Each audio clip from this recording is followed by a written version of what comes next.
senhores, muito bom dia.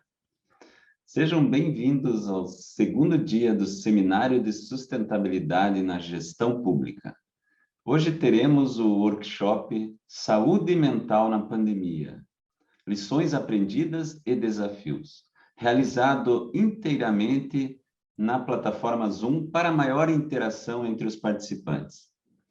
A gravação deste evento está sendo realizada e aqueles que eventualmente não queiram a imagem exposta, caso o evento venha a ser disponibilizado posteriormente na plataforma da Escola Judicial do YouTube, fiquem à vontade para manter a câmera desligada, sendo que para as vivências em salas simultâneas não ocorrerá essa gravação. Também recomendamos alterar seu próprio nome nas configurações do Zoom, para que possa facilitar a interação pela nossa facilitadora. O evento é promovido pela Comissão de Responsabilidade Socioambiental do Tribunal Regional do Trabalho do Paraná, em parceria com a Escola Judicial, e conta com o apoio do Programa Trabalho Seguro e do Centro Universitário Internacional Uninter, que permite que este evento tenha interpretação em Libras de todas as palestras.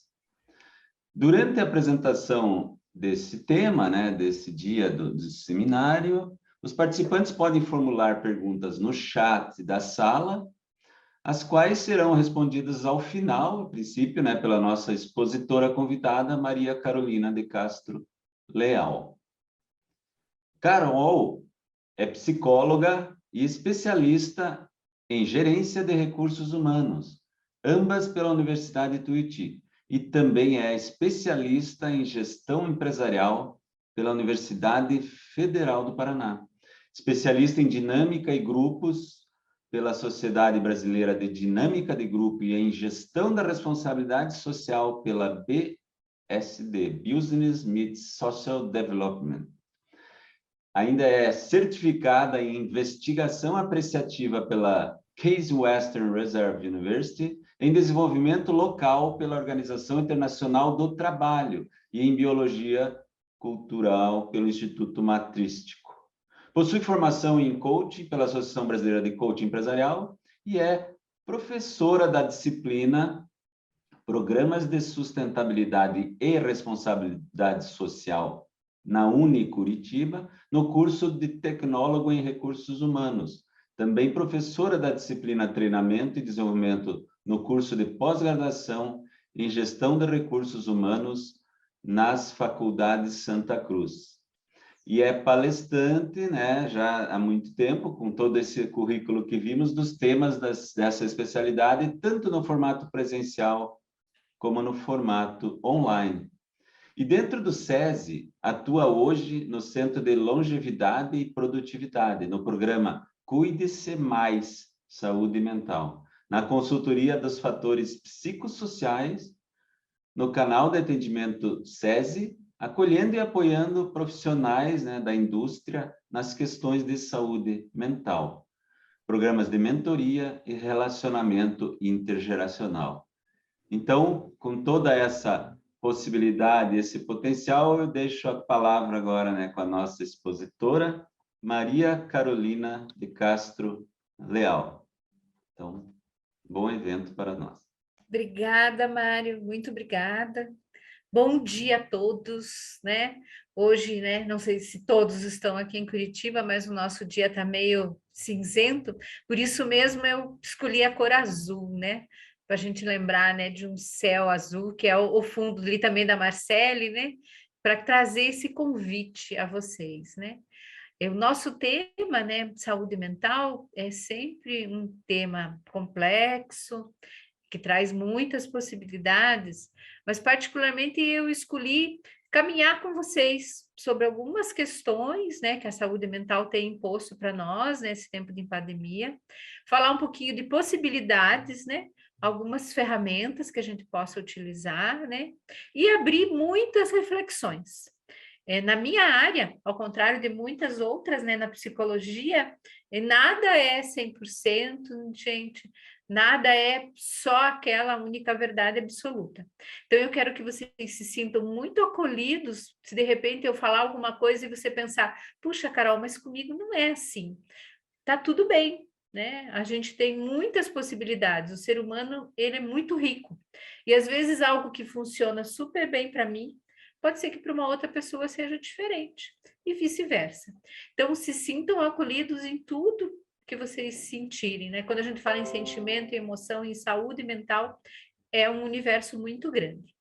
E para que a gente possa ter interação, se vocês quiserem colocar qualquer coisa no chat, né? O Mário e a Thaís vão estar aí me ajudando quando eu estiver fazendo a apresentação. Se alguém quiser abrir o microfone e falar, fazer alguma pergunta ou escrever a pergunta no chat, fiquem à vontade para participar. Eu digo que o que eu costumo fazer não é uma palestra, é uma conversa, né? É um diálogo, onde eu vou trazer algumas informações para que vocês reflitam e comecem a pensar com mais carinho na saúde mental de cada um. E, particularmente, eu acredito que se cada um de nós pensar um pouquinho na gente, a gente cabe também reverberando isso para as nossas redes, para as nossas relações, e o mundo também fica melhor, tá?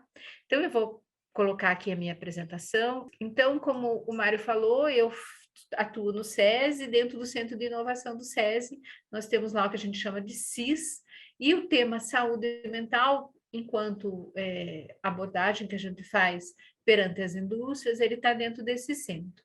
E aí a gente vai pensar, qual que é o conceito de saúde mental? Então, eu coloquei aí o conceito que mais utilizado da OMS, né, que vai falar do desenvolvimento das habilidades, de como a gente lida com o estresse, trabalhar de forma produtiva e a contribuição para a sua comunidade.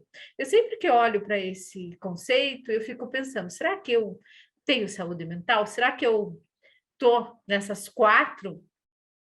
Como é que eu estou em cada uma delas? Eu estou desenvolvendo as minhas habilidades? Eu consigo lidar com os meus estresses? Sou produtiva? Contribuo para a comunidade?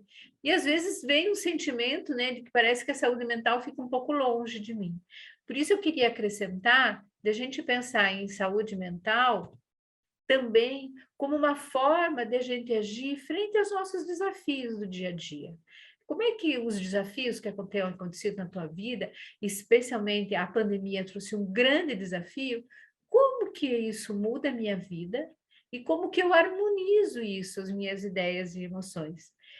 Sempre pensando que harmonizar, gente, não quer dizer ficar tudo lindo, perfeito, maravilhoso, né? Como se fosse um conto de fadas. Até os contos de fadas não é tudo lindo, maravilhoso.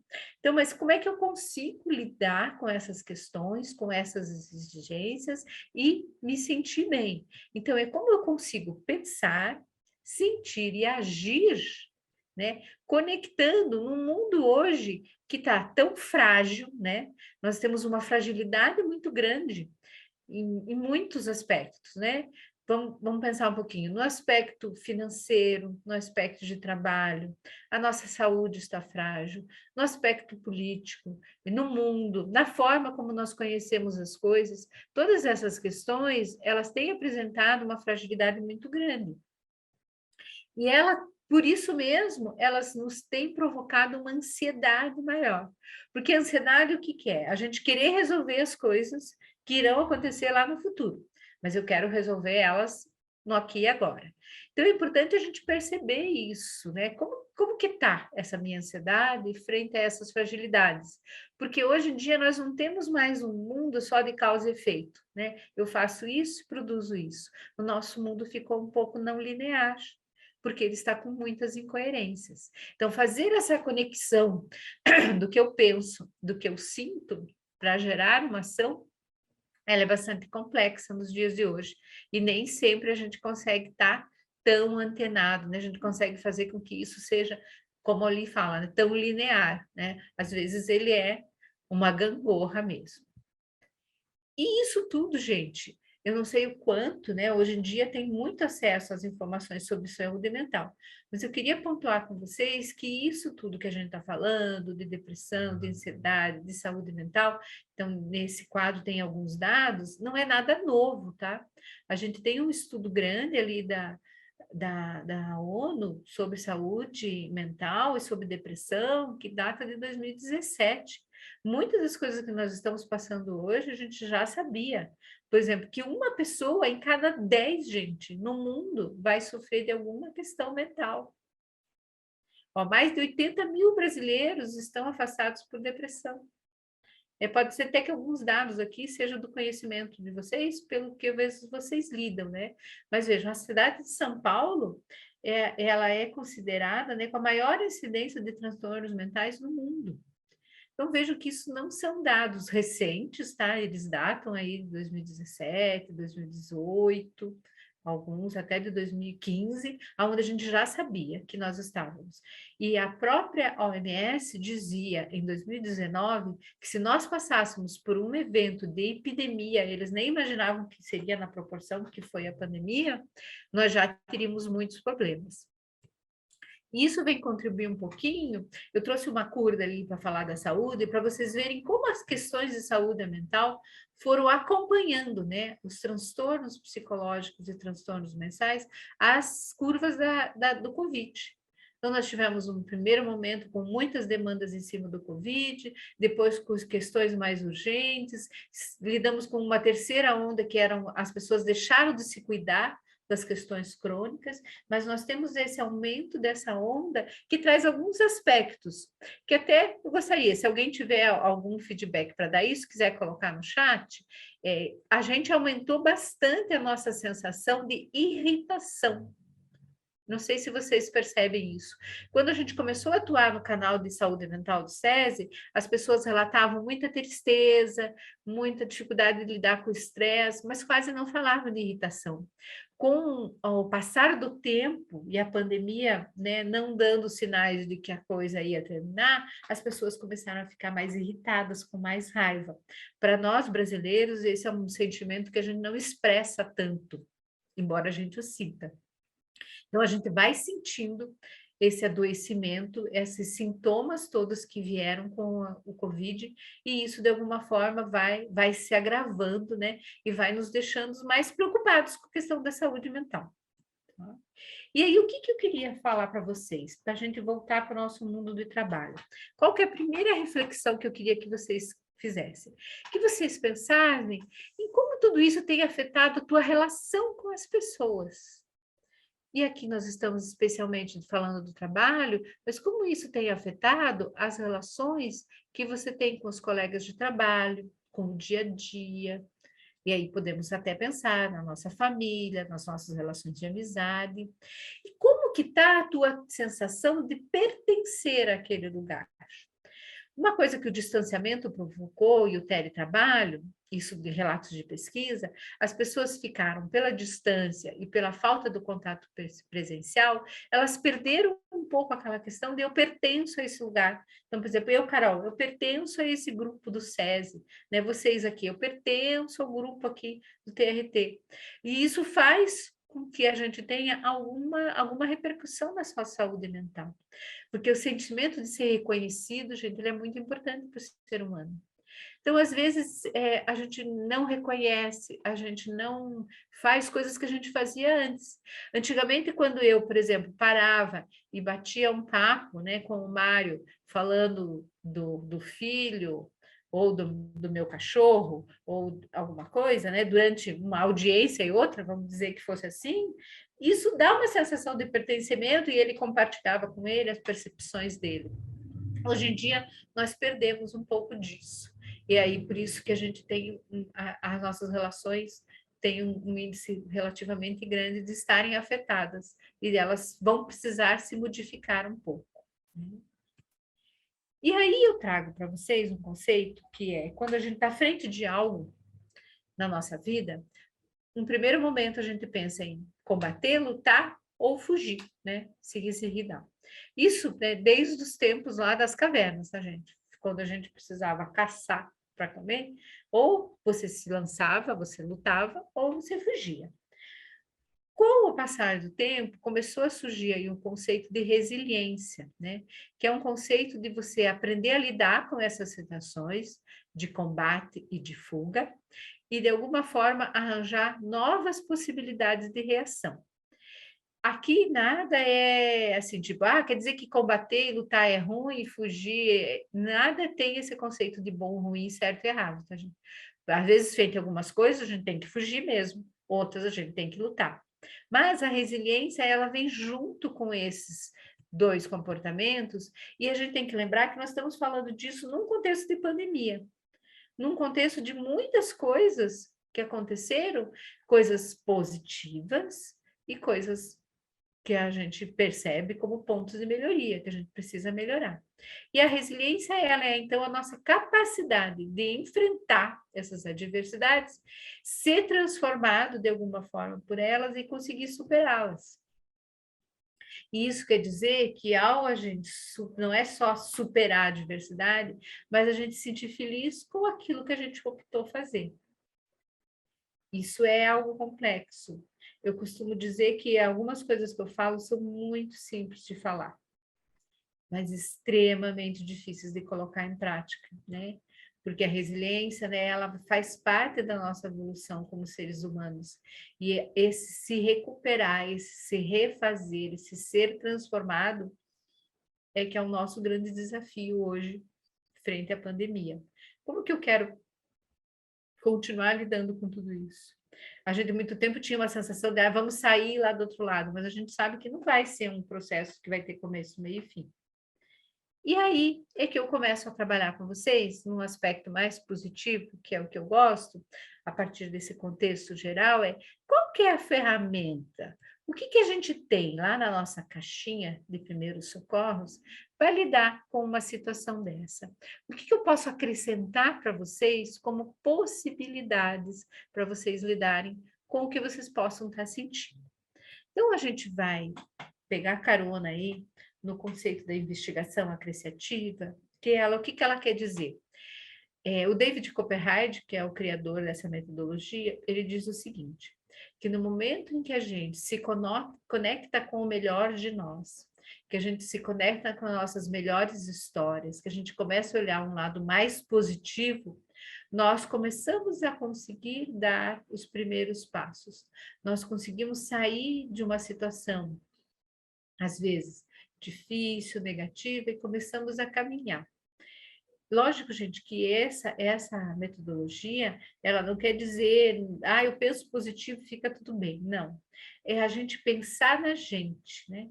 O que eu tenho de positivo em mim? Quais são as minhas boas experiências? O que eu aprendi de positivo na minha vida?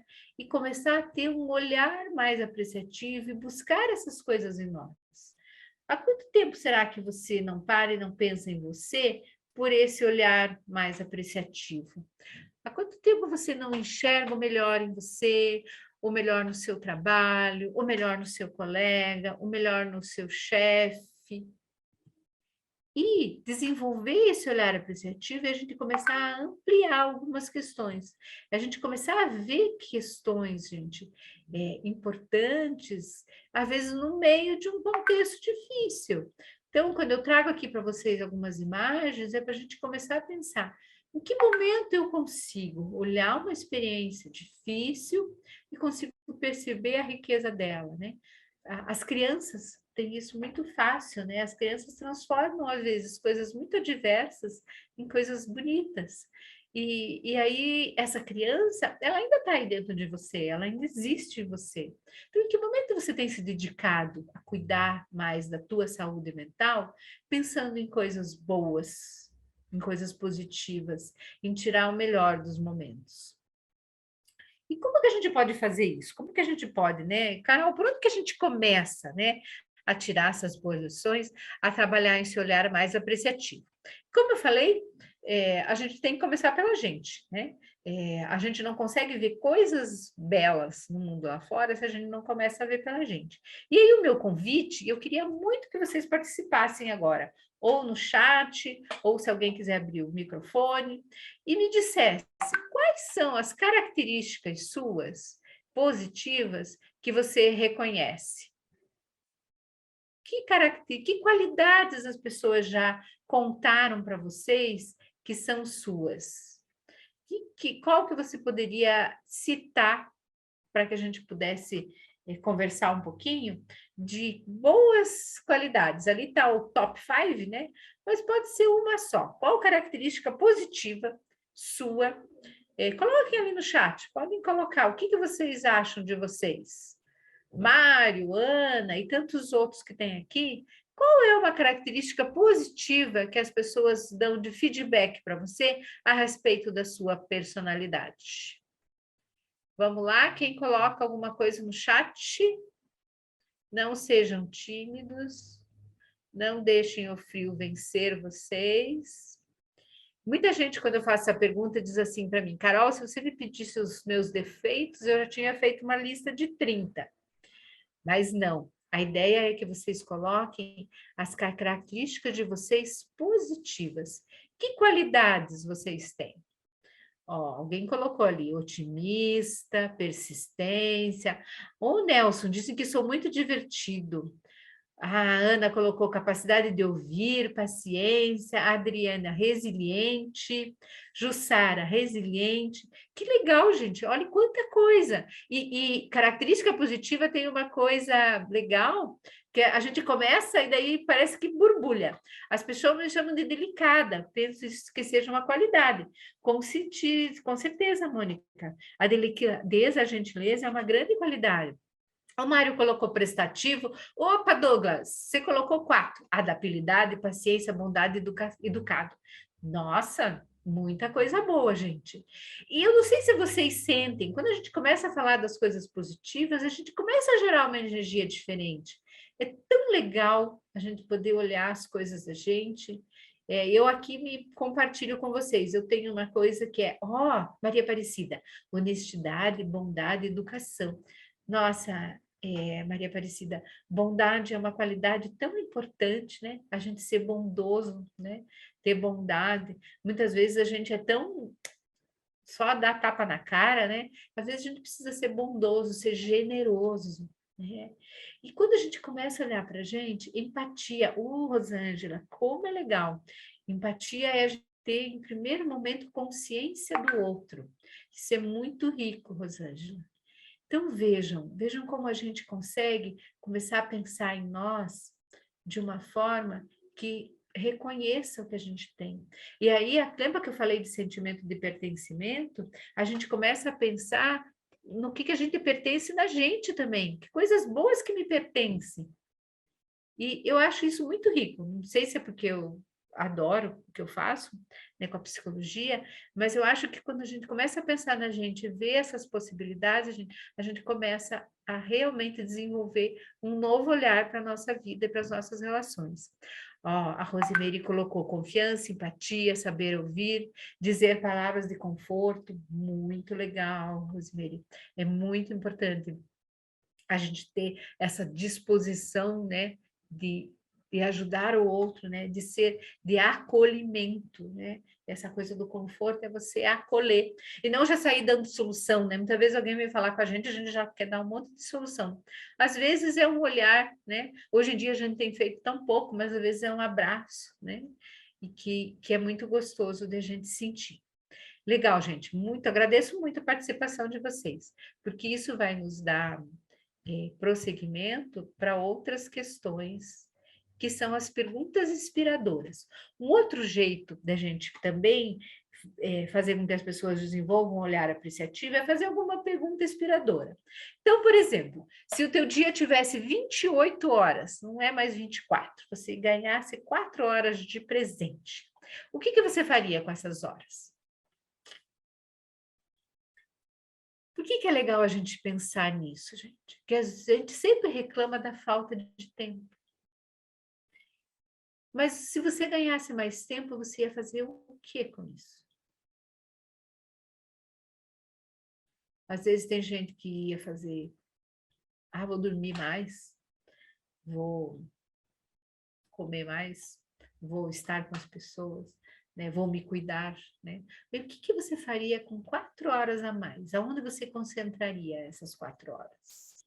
Ou, né, do jeito que a gente gosta, às vezes, de se envolver com o trabalho, né, já coloca essas 4 horas a mais e fica trabalhando, às vezes muito sem nem saber por quê. Uma outra pergunta inspiradora é, Se a minha vida fosse uma mochila, o que é que eu poderia descarregar para que ela ficasse mais leve? Ó, a Rosimeire colocou aqui, fazer reuniões para ouvir pessoas que precisam ser ouvidas. Com certeza, né, Rosimeire? Isso seria bem bacana, usar essas 4 horas para ouvir mais as pessoas. Mas o que você está precisando descarregar aí da tua mochila para ela ficar mais leve? Então, isso é uma pergunta para inspirar. Ó, o Nelson falou em meditar mais na própria vida, contemplar a natureza. A Sandra falou, eu acho que faria um curso ou um esporte. Então, é bem bacana a gente começar a perceber. E, às vezes, esse tempo que vocês vão empregar para fazer, né, essas 4 horas a mais, está te dando uma dica do que você precisa descarregar. Então, às vezes, vamos supor, né, olhar mais a natureza. Mas o que será que eu preciso descarregar para olhar mais a natureza? O que eu preciso descarregar da minha mochila para ter uma escuta mais ativa para as pessoas? Às vezes, o que a gente tem que descarregar da mochila é os nossos preconceitos, né? Os nossos julgamentos. Sem isso, a gente não consegue ser bondoso, ouvir as pessoas. E podemos pensar também em o que coloca um sorriso no teu rosto? Isso juro que eu queria saber. O que coloca um sorriso?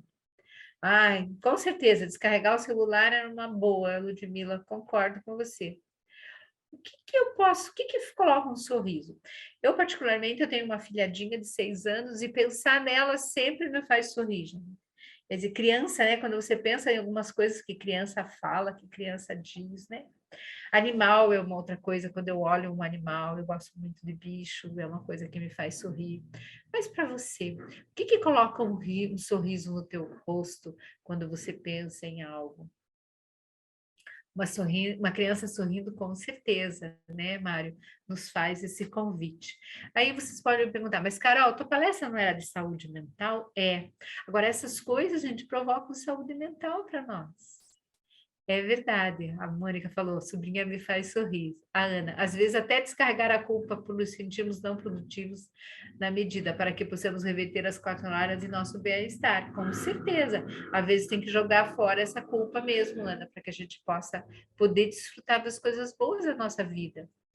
E esse nosso sorriso, gente, é um sorriso que é um sorriso interior, né?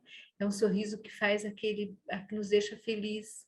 Aí a Rosimeire está falando que ela deixa imensamente feliz é quando a pessoa me diz, eu precisava desse ombro amigo, desse abraço. Como é gostoso, né, Rose? A gente poder sentir que a gente levou algo de bom para alguém. E muitas vezes, quando a gente faz isso, a gente até ganha mais do que a pessoa que a gente em princípio, estava querendo fazer bem. E aí tem uma coisa bem bacana que eu queria perguntar para vocês e que vocês pensassem.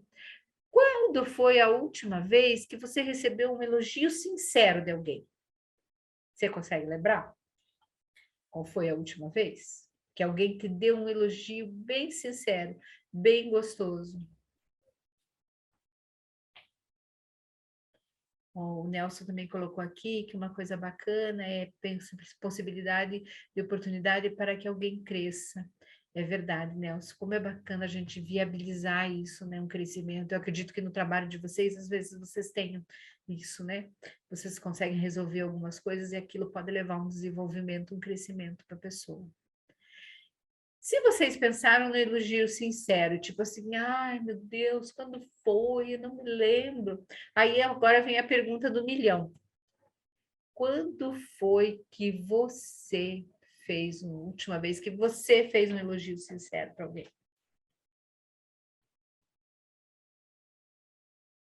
Porque isso, na minha contabilidade, tá, gente? Podem discordar de mim.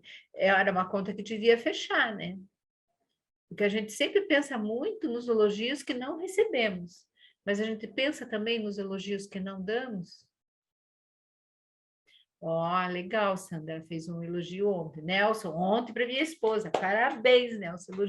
Elogio para a esposa ganha mais pontos, Nelson. Recebi sábado passado e elogiei ontem. Que legal, Rose. Então, isso é algo que gera uma energia muito gostosa na gente. Esse dar e receber reconhecimento.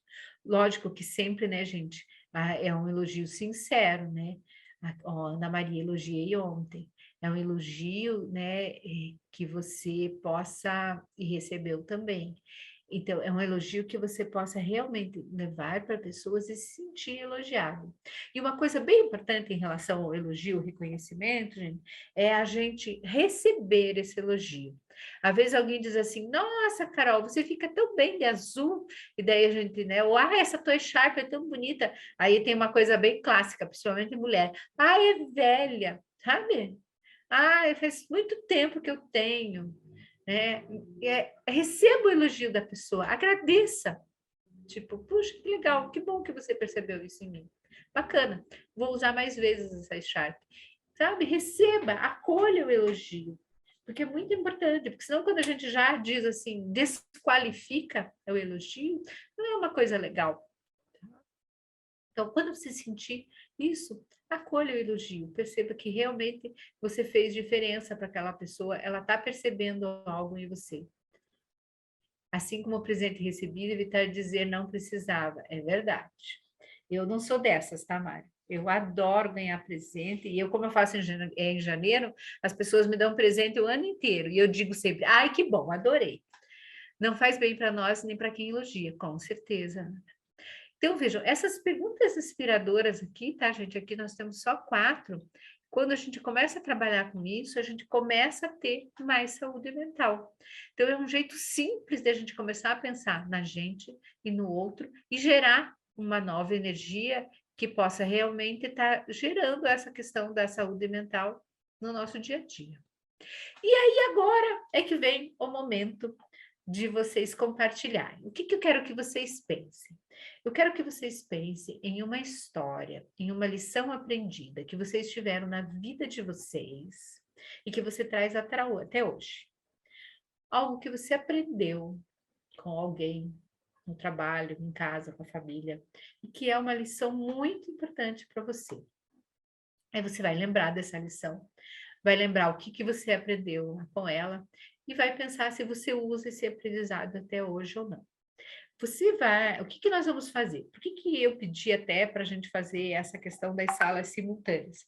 Porque o gostoso é a gente contar essas histórias e a outra pessoa ouvir. Ouvir nesse convite que nós fizemos, né? Dessa escutativa, reconhecer que bacana aquela história que contou, perceber qual foi o aprendizado.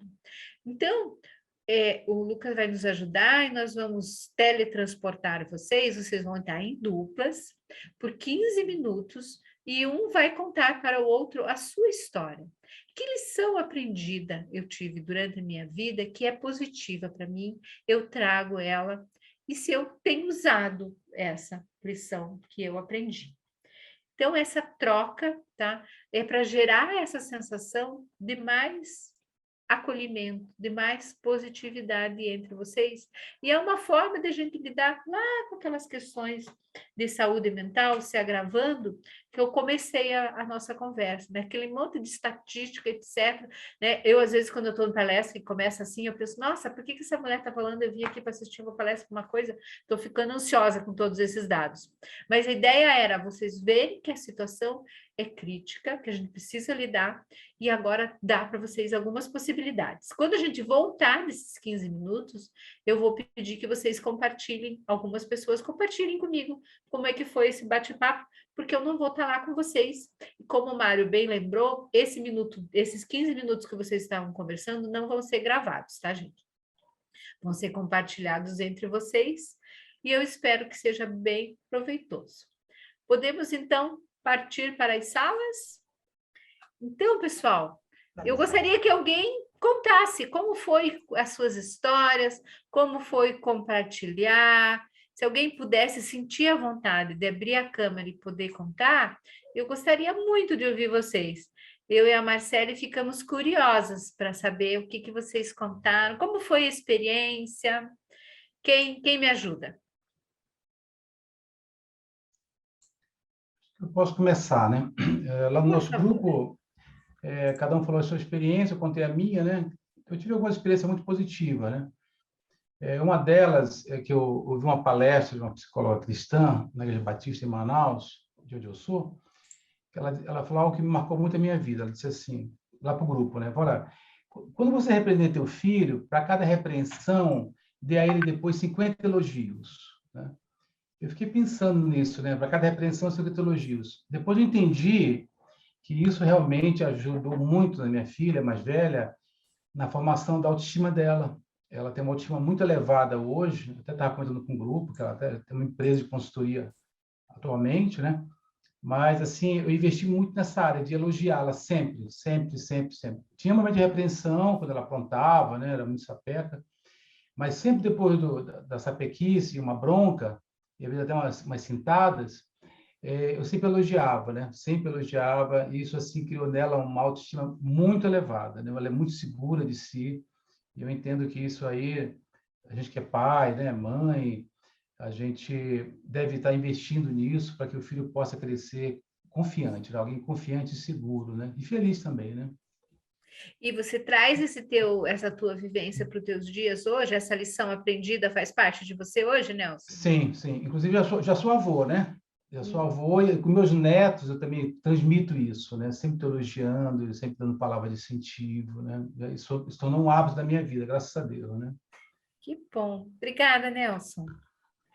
Quem mais gostaria de compartilhar a experiência no grupo, a sua história, ou o que sentiu ao conversar com as pessoas sobre histórias positivas? Quem me ajuda? Eu posso compartilhar o que discutimos ali no nosso grupo. Oi, Thaís. A gente compartilhou ali algumas histórias com situações de perda de familiares, né, que nos levou ao aprendizado de como a vida é passageira, de como a gente tem que aproveitar, não fazer as coisas no automático, né?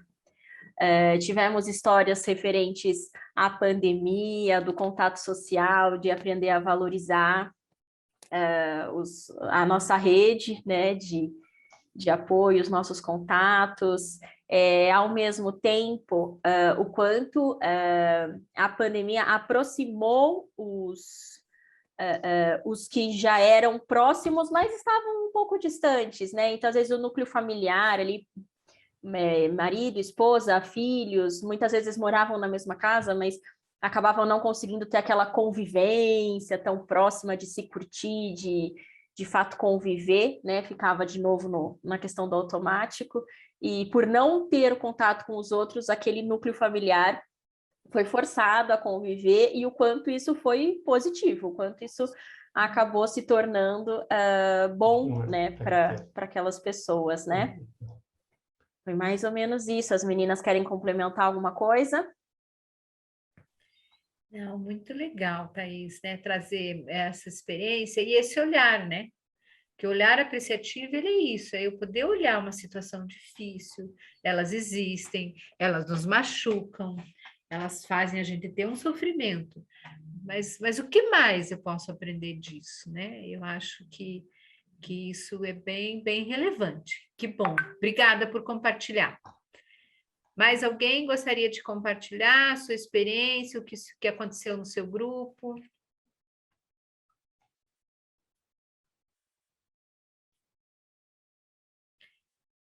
Então, gente, essa questão dessas melhores histórias, elas estão na base, né, dessa metodologia do David Copperwright, e elas realmente, né, quando ele começou, ele fez algumas pesquisas dentro de hospitais, e realmente as pessoas que conseguiam resgatar essas histórias, né, e trazer aquele sentimento, elas se sentiam melhor e elas tinham, né, melhores resultados.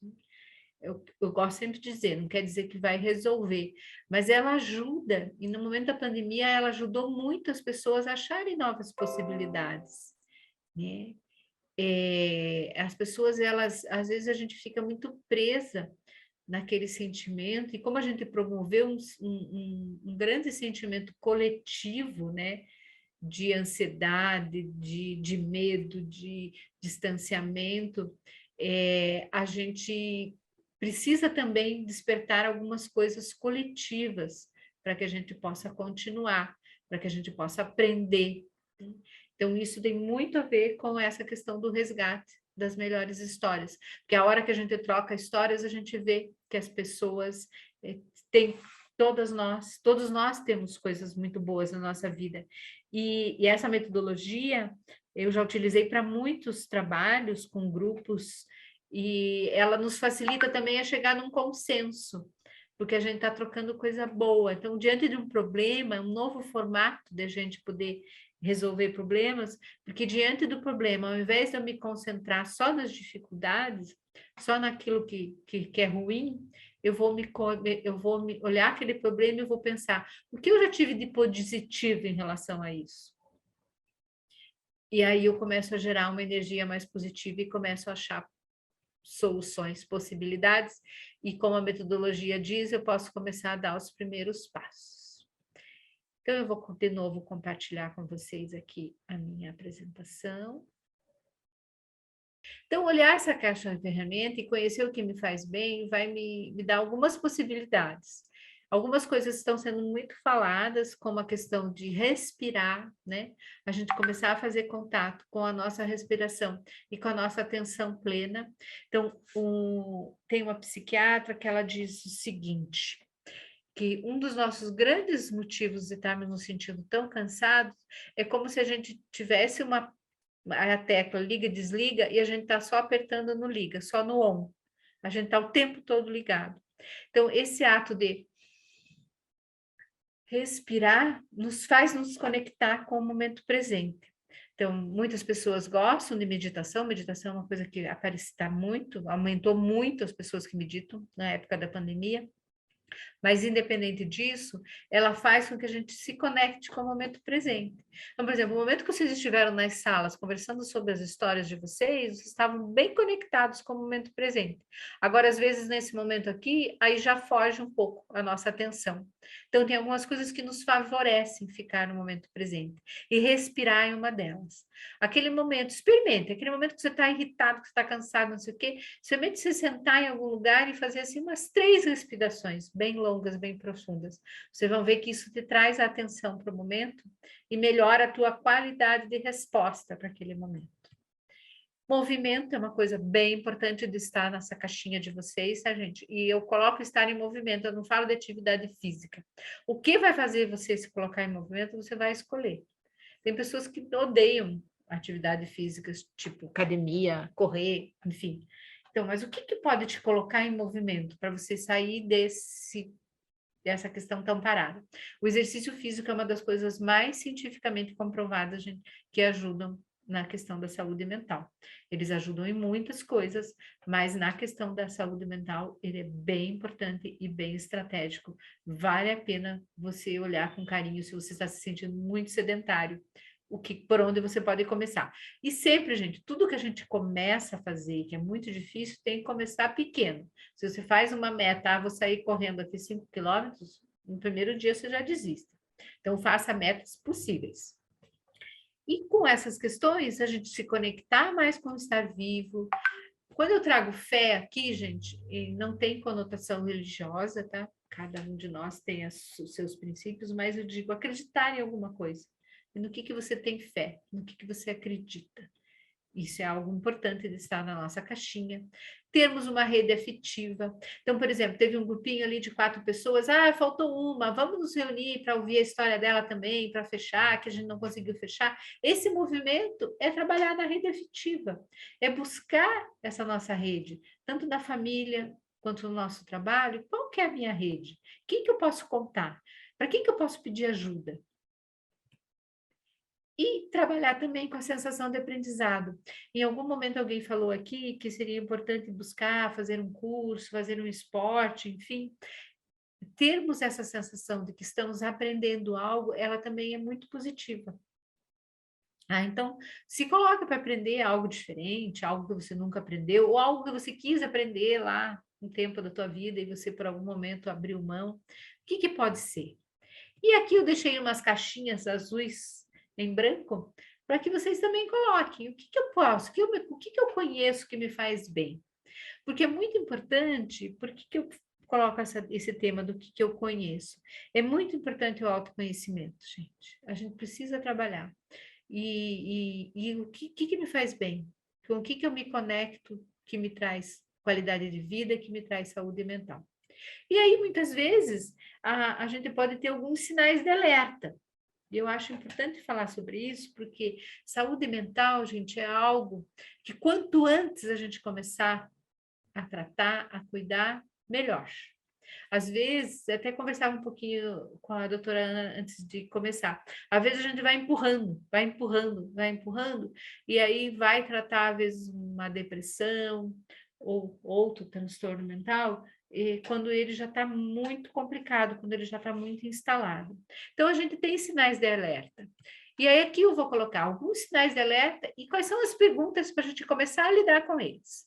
Então, se eu me sinto uma pessoa muito pressionada hoje, nesse momento, será que não estou me cobrando muito? Será que essa pressão não está vindo mais do meu interno do que do externo? De ter que dar conta de tudo, de ter que responder todas as mensagens no WhatsApp, não importa a hora que for? Pense nisso. Alteração do sono. O sono é uma das coisas que mais tem tido queixa de alteração. É uma das questões do autocuidado que as pessoas têm negligenciado. E aí o importante é a gente pensar qual que é a tua rotina para dormir? Qual que é a higiene do sono? Por exemplo, quando alguém falou que tirar da mochila o celular seria uma coisa interessante, às vezes a gente fica no celular e na tela, gente, até a hora de dormir. Aí você quer apertar um botão ali e desliga? Não desliga.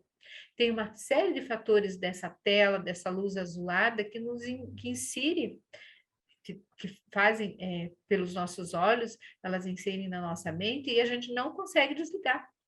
Como tem sido a tua rotina para dormir? Mudança do apetite. Comer demais, comer de menos. Caso isso se torne rotina, gente, investigue. Procure ajuda, tá? Cansaço excessivo. Essa é uma das grandes queixas da pandemia. Eu estou muito cansado o tempo todo. O que eu tenho feito pelo meu bem-estar? Então, assim, essas perguntas é para a gente começar. O que eu tenho feito para ficar bem? Ah, nada, Carol. Quando eu consigo fazer alguma coisa, é me jogar no sofá e ficar maratonando série. Será que isso é a melhor coisa para a gente combater esse cansaço excessivo? E a preocupação excessiva. Tem muitas pessoas que ficam muito preocupadas, né? Que se preocupam demais, onde a gente devia se ocupar mais. E pensar, será que consigo controlar tudo? Será que essa minha preocupação excessiva não é esse meu medo que me faz querer controlar tudo? E aí é muito importante, gente, a gente saber que o que dói em você não é frescura. Se tem alguma coisa hoje que tem um impacto muito grande na tua saúde mental, procure ajuda. É muito importante a gente estar conectado com isso. Se apareceu alguma coisa no chat ali, gente, eu não estava olhando. Se alguém quiser trazer para mim, eu agradeço. E continuando a nossa prosa, quais são as grandes lições aprendidas, então, com a pandemia? Que a gente já devia estar cuidando de coisas que a gente estava negligenciando. Então, se você às vezes olhar para a tua vida e você pensar, tem coisas que a pandemia só colocou uma luz maior, a gente devia pensar. E se por um lado a gente perdeu o controle de algumas coisas, a gente não perdeu o poder das nossas escolhas. Então, frente ao que está me acontecendo, o que é que eu escolho fazer? Eu vou procurar uma ajuda, eu vou cuidar do meu bem-estar, eu vou fazer alguma coisa que me movimente, eu vou procurar parar de olhar o celular pelo menos meia hora antes de dormir. O que eu vou fazer com isso? E autocuidado, né, gente, faz parte de cuidar do outro. Quando eu cuido de mim, eu também dou permissão para os outros cuidarem de si. E não existe uma saúde individual, gente, desconectada do coletivo. Quando cada um de vocês cuidar da sua saúde mental aqui, mas a saúde física também entra nisso, individualmente, a gente amplia a nossa qualidade de saúde coletiva. E para a gente ampliar isso, é muito importante a gente ter em mente que informação é a base da saúde mental. Então, quando a gente se sente de alguma forma que a nossa saúde mental está comprometida, é importante a gente nos informar. Então, vocês, essa pirâmide lá atrás, que os serviços especializados, vamos dizer, fazer uma terapia, possivelmente não vai ser para a maioria das pessoas. Mas entender o que está acontecendo com a gente é muito importante. Então, eu preciso me informar. do que está acontecendo comigo, quais são as minhas reações, o que eu estou sentindo é normal. Então, por que então ela é trazida, né, para essa questão da intervenção, do apoio psicossocial? Porque vocês sabem, não é uma realidade, eu diria que nem do mundo, que todo mundo vai fazer terapia, porque está sofrendo com alguma coisa em relação à saúde mental. Mas quantas coisas nós vimos na nossa conversa de hoje que são possíveis fazer? E nos informar sobre isso. Então, essa informação que eu hoje aqui estou dando para vocês, é vocês levarem essas informações. Você vê uma pessoa que está precisando de ajuda e, de repente, tentar mostrar isso para ela, né? Ou acolher, como alguma das colegas falou aqui, levar palavras de conforto, acolher, o quanto isso é importante, né? Criar momentos onde isso seja possível. Então, sempre pense, estar bem informado sobre qualquer assunto é sempre fundamental. E a solidariedade, ela começou a ser estudada de uma forma científica para ver qual é o impacto de sermos solidários na nossa saúde mental. E o que foi descoberto que pessoas que têm essa sensação de autocuidado, que compartilham a sua vida em comum, elas eram mais solidárias. E sendo mais solidárias, a sua saúde mental se tornava mais estável. Então, não é aquela solidariedade, gente, só de doar, né, de fazer. Às vezes a gente pensa em solidariedade só em doação financeira, etc. Mas aquela solidariedade do dia a dia, aquele compartilhar da tua vida. E a partir do momento em que você se coloca à disposição de compartilhar, estar mais presente, né, estar junto com as pessoas, a tua saúde mental é recompensada. Você tem uma saúde mental mais estável. Porque também a gente sai de alguns ciclos viciosos das doenças mentais, a gente coloca mais à disposição, a gente entra em contato com as pessoas. Então, não se imaginava que a solidariedade pudesse ter um impacto significativo em saúde mental, e isso foi comprovado. E aí, estamos quase encerrando o nosso tempo aqui, temos mais 10 minutinhos. E aí, uma das propostas também é a gente falar dos desafios. Quais são os grandes desafios quando se fala em saúde mental? E daí, nesse momento, eu vou pedir ajuda para o Lucas, para ele colocar um pequeno filme de 2 minutinhos, para que a gente possa falar um pouquinho dos desafios e daí irmos para o final da nossa conversa aqui. Com certeza, Nelson, fazer o bem é tudo de bom na vida.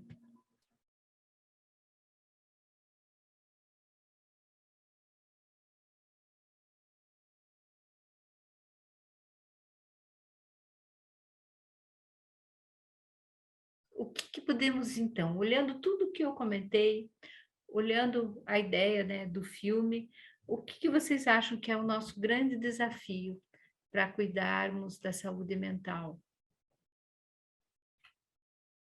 Quem gostaria de falar ou colocar no chat, por favor?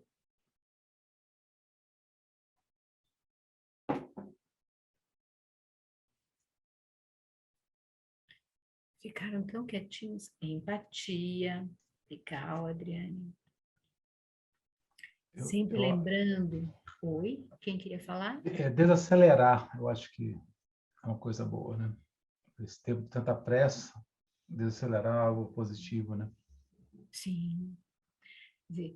Saber que essa parada, né, que essa pausa, eu diria, Nelson, ela é muito produtiva, né?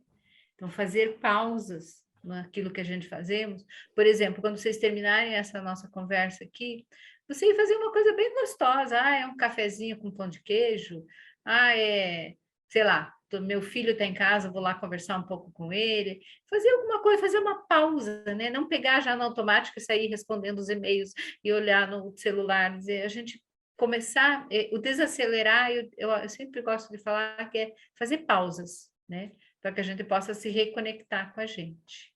Obrigada, Nelson. A Sandra falou cuidar dos outros, da família, dos amigos, olhar ao seu redor. Legal. Algo mais? Qual que é um grande desafio?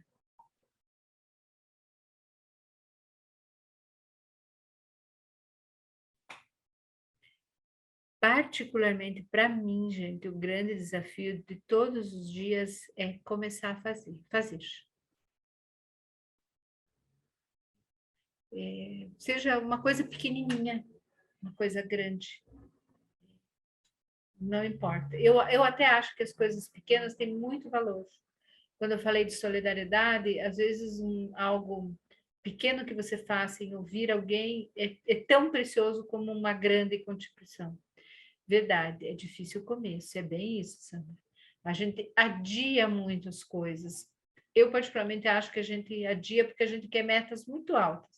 Então, eu não faço nenhum exercício físico, daí quero passar a fazer todos os dias. Não vai rolar. Para mim, o problema é ter persistência, com certeza, Ludmila. E aí tem uma coisa que eu aprendi com uma nutricionista, Ludmila. Não deu certo agora, não jogue fora o dia inteiro, que nem a gente. Ah, eu comi errado agora, né, na hora do almoço. E aí a gente, então eu vou descambar e o dia inteiro você come errado, só porcaria. Então, ser persistente.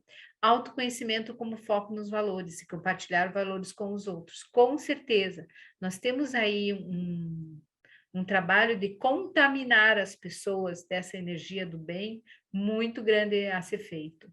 Permitir as pausas e o atendimento às necessidades. Eu acho que tem alguém aqui que o meu cursor. Precisamos nos permitir sentir e expressar. Isso, eu tinha pulado esse comentário da Ana Maria, que é bem importante. O que eu estou sentindo, né? Fazer conexão, às vezes conviver, às vezes parar e conviver com aquele sentimento. Estou irritada, estou de mau humor, estou cansada. Parar e sentir um pouco aquilo. Como é que é isso, né, dentro de mim? É dizer por quê, né? Tem uma técnica legal que é dos 5 porquês. Você faz contato com o sentimento e você vai fazendo por quê, que nem criança, sabe? Mas por quê? Mas por quê? Eu estou irritada. Mas por quê? Porque essa pandemia não acaba. Mas por quê? Porque eu estou longe dos meus amigos. Mas por quê? Porque ficar com meus amigos era muito importante para mim. Aí você vai descobrindo. Escutar os outros, às vezes, é um exercício complicado, mas importante. Eu diria, Sandra, que eu escutar o outro, às vezes a gente não quer parar para escutar, porque a gente também não está se escutando. Então, na hora que eu realmente escuto o outro, eu também começo a me escutar. E às vezes isso é tão difícil quanto escutar o outro. Aceitar que não temos como dar conta de tudo, com certeza. Essa culpa e essa coisa de querer, esse chicotinho que a gente coloca para dar conta de tudo, ele também é uma coisa muito difícil. Mas eu queria encerrar a minha fala aqui de vocês, sempre ressaltando, tá, gente, que saúde mental é algo muito precioso, que a gente tem que lidar com muito carinho. E vocês têm acesso a profissionais se vocês acharem que não estão dando conta sozinho. Então, quando a gente diz peça ajuda, e peça mesmo. Se está muito difícil, se eu não estou me sentindo bem há muito tempo, se eu tenho uma tristeza muito grande ou uma irritação, sabe? Aquilo que você realmente não se conhece, peça ajuda. Algumas pessoas me perguntam, Carol, mas você acha que eu preciso procurar o psicólogo? Quando que é a hora? Eu sempre digo, se você começou a se perguntar sobre isso, talvez fosse interessante você conversar com alguém, até para tirar a tua dúvida. Será que é uma coisa momentânea? Será que realmente eu preciso fazer uma terapia? Eu preciso de um tratamento? Então, eu quero deixar esse recado final bem carinhoso para vocês, que vocês se cuidem. E se cuidando, vocês vão estar cuidando das outras pessoas. E procurem inspirar as pessoas para que elas também possam se cuidar, para que a gente possa produzir mais saúde na nossa mente, nas nossas emoções e nos nossos sentimentos. Quero agradecer muito ao convite da Ana Maria, do Mário, da Thaís, né, que fizeram contato e fizeram convite ao SESI para estar conversando com vocês. Eu sei que vocês têm mais algumas palestras ao longo dessa semana, desejar que tudo corra bem e que vocês consigam realmente produzir, né, que a gente consiga nessa semana produzir mais um sentimento de acolhimento e de mais saúde mental para vocês, tá bom? Não sei se o Mário quer encerrar com alguma coisa. Ou se alguém quiser comentar, fiquem à vontade. Se alguém quiser algum comentário, depois a gente encerra. Eu ia falar para parabenizar a Marcele Mesquita, que está fazendo aí, intérprete de Libra, né? Que a Uninter, por conta de convênio com o tribunal, disponibilizou. É uma forma de acessibilidade às pessoas surdas, né? Que vão ter acesso à palestra também, que vai ficar gravada, né? Então, parabéns à Uninter, à Marcele, por esse registro, né? Com certeza, Nelson, muito bem lembrado. A Marcele foi essencial e é muito importante a gente ter essas práticas de inclusão. Obrigada, Marcele, pelo compartilhar.